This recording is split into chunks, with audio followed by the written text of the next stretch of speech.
मला पाहता येणार होती, त्यामुळे मला या मॅचला जायचंच होतं। तर म्हणजे आपण स्टेडियमच्या आवारात आलोय।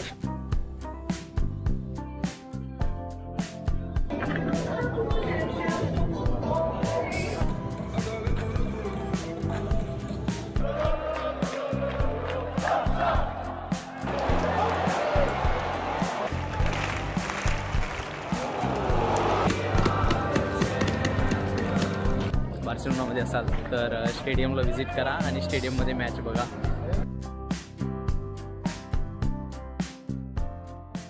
नमस्कार मंडळी, मी मनोहर पाटील आणि स्वागत आहे तुमचं ब्लॉग्स बाय HPच्या आणखीन एका नवीन ब्लॉगमध्ये। तर तुम्हाला या व्हिडिओच्या टायटलवरून आणि आता मी घातलेल्या जर्सीवरून कळालंच असेल की हा ब्लॉग कशा संबंधित आहे ते।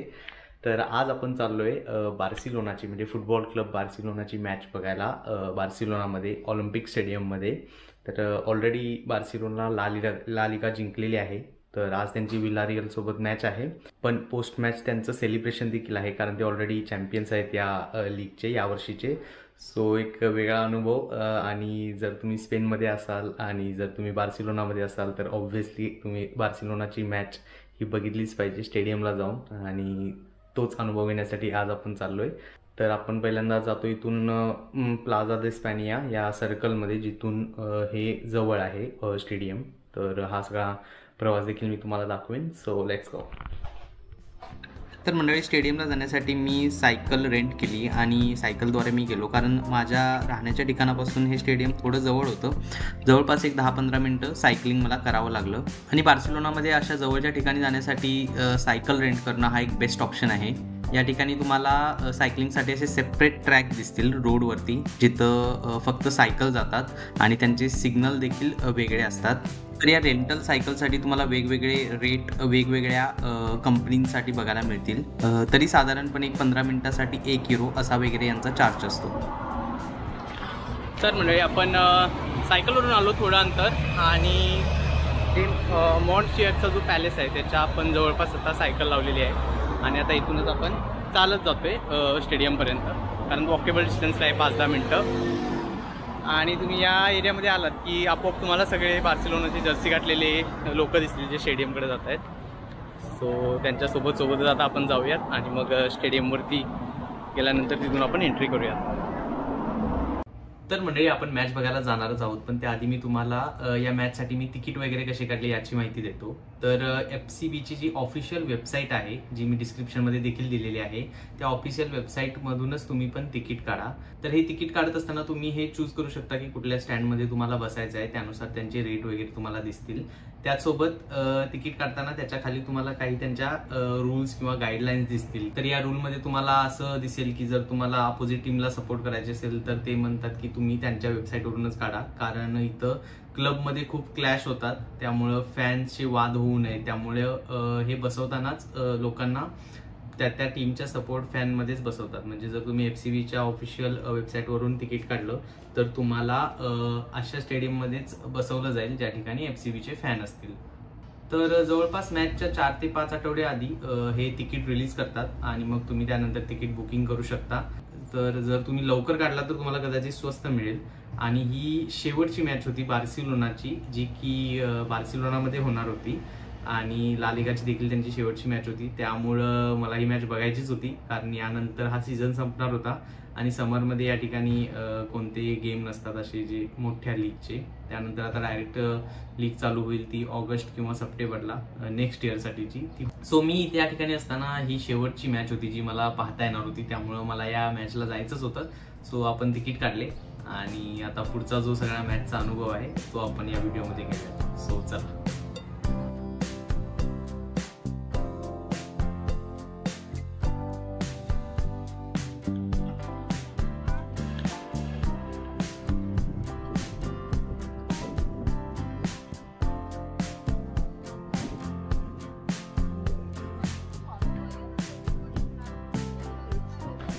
तर म्हणजे माझ्या मागं जे बघताय ते प्लाझा दे स्पॅनिया, तर तुम्ही मेट्रो बस वगैरे करून सहज येऊ शकता बार्सिलोनामध्ये कुठल्याही एरियातून। आणि तिथून इथं आलात की आहे हा मॉन्टचियर पॅलेस।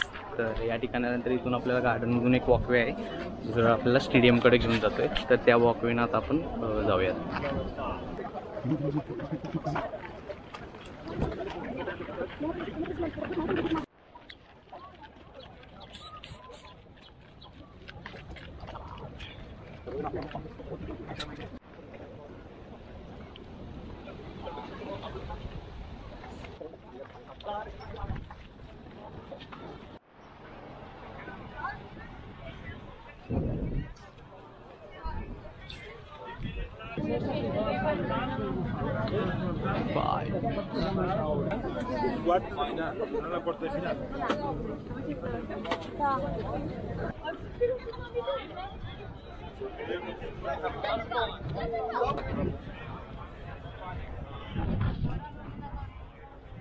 तर म्हणजे आपण स्टेडियमच्या आवारात आलोय आणि माझ्या मागं बघू शकाल तसे गेट नंबर आहेत 1 2 3 4 7 8 9 पर्यंत काहीतरी. आणि तिथं आपल्या तिकिटावर गेट नंबर असतो, त्यानंतर आतमध्ये एंट्री डोर असतो कोणता आहे ते.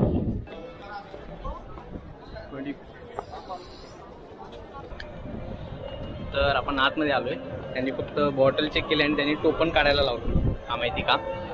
पण चला आता आपलं गेट नंबर 29 आहे. आपण त्याच्यातून आज जाऊ आणि मग आता पूर्ण माहोल बघूया.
तर म्हणजे आपण आलोय आतमध्ये आता.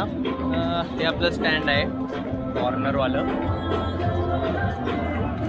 आणि जवळपास 1.5 तास आधी चालू करतात एंट्री आणि त्यानंतर आता 7 वाजता मॅच आहे, 5:30 वाजले. तर म्हणजे आता जवळपास 15 मिनटं उरलेले आहेत. 15 मिनिटांनी गेम चालू होतोय आणि आता सगळे प्लेयर वॉर्मअप वगैरे करून गेले आणि आता थोड्या वेळाने गेम चालू आहे, तो आपण बघूया.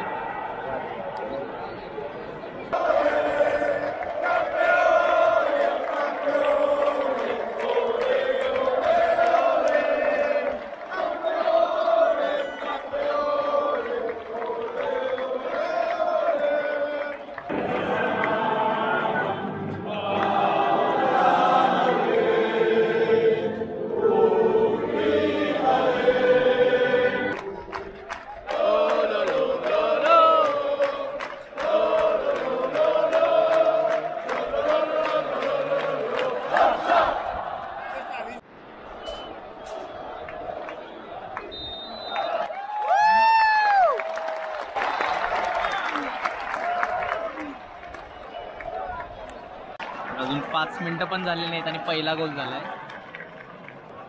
तो पण अपोजिट टीमचा, विलारियलचा.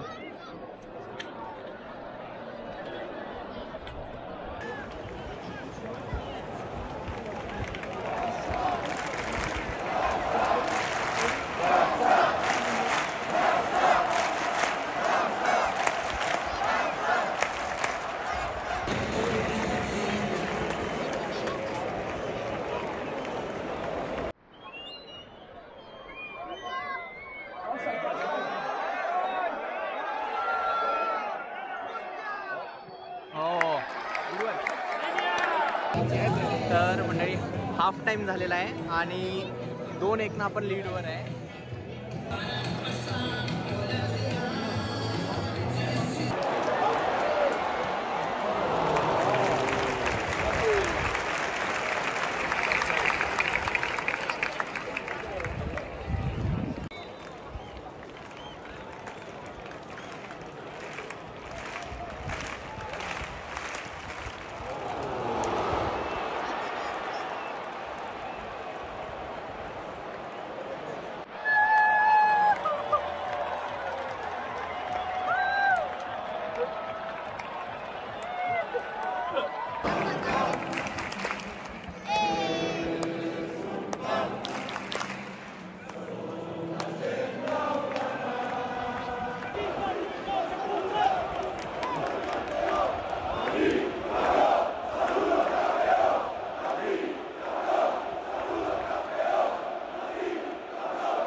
तर मंडळी मॅच झालेली आहे.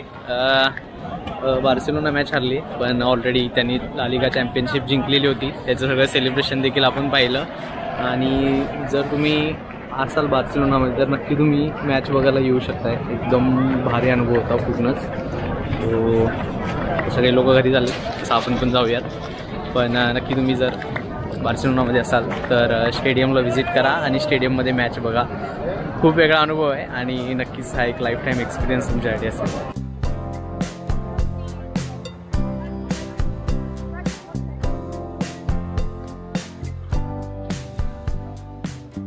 तर मंडळी आपण मॅच बघून आता घरी आलेलो आहोत. पूर्ण मॅच लाईव्ह बघण्याचा आनंद आणि पूर्ण हा अनुभव खूपच अविस्मरणीय असा होता.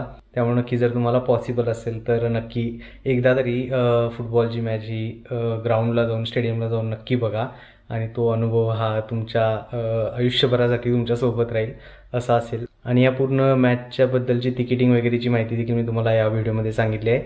सो व्हिडिओ आवडला असेल तर व्हिडिओला लाईक करा आणि आपल्या चॅनलवरती नवीन असाल तर चॅनलला सबस्क्राईब करा. तर भेटूया आपण नवीन एका ब्लॉगमध्ये. तोपर्यंत बाय.